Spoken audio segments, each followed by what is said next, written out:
నమస్తే, welcome to village agriculture YouTube channel. ఈరోజు నేను మా మిరప చేనుకైతే ఈ మందు స్ప్రే చేయడానికి అయితే రావడం అయితే జరిగింది.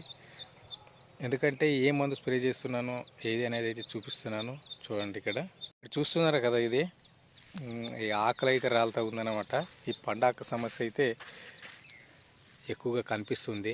ఎందుకంటే పండాకు ఎక్కువగా కనుక వచ్చేసి ఆకులు కనుక రాలిపోతే ఈ విధంగా మొగ్గలు కూడా రాలిపోవడానికి అయితే ఆస్కారం ఉంది. ఎందుకంటే దిగుబడి మీద తీవ్రమైనటువంటి ప్రభావం చూపుతుంది. అందుకని చెప్పేసి మనము వెంటనే గనక మనము దీనికి పిచికారి కనుక చేసుకోకపోతే భవిష్యత్తులో చాలా మనకి ఎఫెక్ట్ అయితే చూపిస్తుందన్నమాట.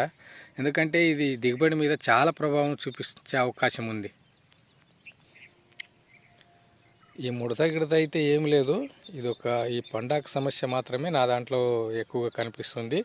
దీనికైతే నేను ఏ మందు తెచ్చానటువంటిది చూపిస్తాను. చూస్తున్నారు కదా, ఇక్కడ ఇది బెస్ట్ ఆగ్రో వారిది ట్రైకాలర్ అని చెప్పేసి, దీంట్లో మనకి చూస్తున్నారు కదా, ఫ్లెక్సిస్ట్రోబిన్ 10%, డైఫెనికోనజోల్ 12.5, సల్ఫర్ 3% ఉంది. ఈ మూడు ఉండడం వల్ల ఈ పండాకు సమస్యకి సమర్థవంతంగా అయితే నివారిస్తూ ఉంది.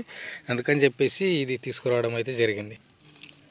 దీంతోపాటు ఇది జాగ్రోమిన్ అని చెప్పేసి, ఇది ఇండోగల్ఫ్ వారిది, ఇది ఈ న్యూట్రిషన్స్ అయితే తీసుకురావడం అయితే జరిగింది. ఈ రెండు కలిపి అయితే ఈరోజు పిచికారి చేస్తున్నాను.